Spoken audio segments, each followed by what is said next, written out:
Good morning students. आज मैं आपको आपकी पाठ्य पुस्तिका का दूसरा पाठ पढ़ाने जा रही हूँ, जिसका नाम है एक सपना। बगदाद में एक आदमी रहता था। वह कभी बहुत अमीर हुआ करता था, पर एक समय ऐसा आया कि बच्चों वह कंगाल हो गया। कंगाल मतलब गरीब हो गया। वह जी तोड़ मेहनत करता, पर उसे पेट भर खाने लायक कमाई नहीं मिल पाती थी। जी तोड़ मेहनत मतलब कठिन परिश्रम करता था, लेकिन फिर भी वह इतना धन नहीं कमा पाता था कि वह अपना पेट भर सके। वह तंगाली और उदासी से भर गया। उसे एक रात सपना आया। सपने में उसे एक आदमी दिखा और उस आदमी ने उससे कहा, तुम्हारी किस्मत कायरो यानी कि मिस्र की राजधानी में खुलेगी, वहां जाओ।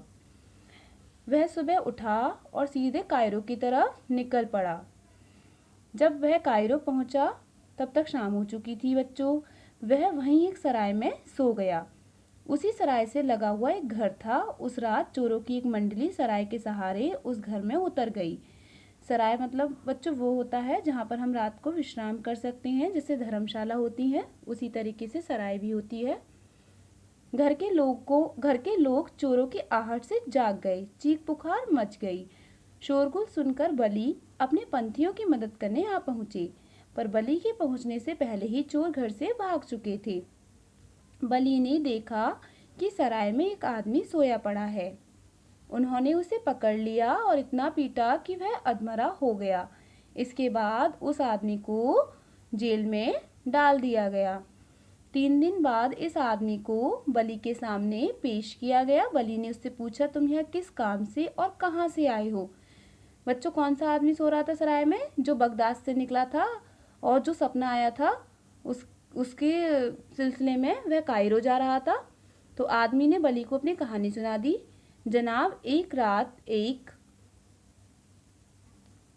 अजनबी ने सपने में आकर मुझसे कहा कि तुम कायरो जाओ, तुम्हारी किस्मत चमक उठेगी। और जनाब, यहाँ आकर मेरी किस्मत तो ना चमकी, हाँ मेरी अच्छी खासी मरम्मत जरूर हो गई, मतलब पिटाई जरूर हो गई।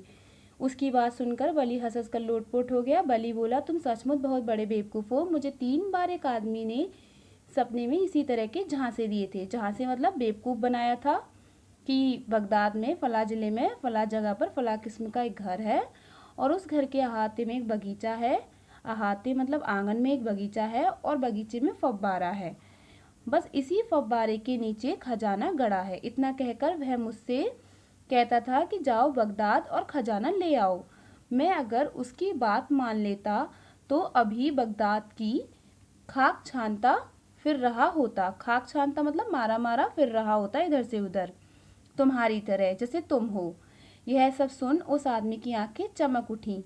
बली ने अभी अभी जिस बात का जिक्र किया था बच्चों, वह तो उस आदमी का अपना घर था। वह सीधे अपने घर की ओर चल पड़ा और घर पहुंचते ही उसने फव्वारे के नीचे खुदाई शुरू कर दी। थोड़ी ही देर में उसे वहां अपार खजाना मिला। अपार मतलब बहुत सारा खजाना मिला। वह आदमी बड़ी देर तक इस आश्चर्यजनक संयोग के बारे में सोचता रहा। तो बच्चों, हमें इस पाठ से क्या शिक्षा मिलती है?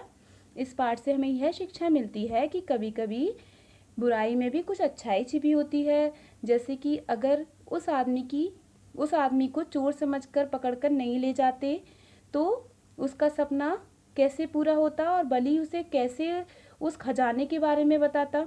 तो बच्चों, कभी कभी हमारे साथ जो बुरा होता है, हमें लगता है कि बुरा हो रहा है, लेकिन उसमें कुछ ना कुछ अच्छाई जरूर छिपी होती है जो हमें समय आने पर पता चलती है। धन्यवाद।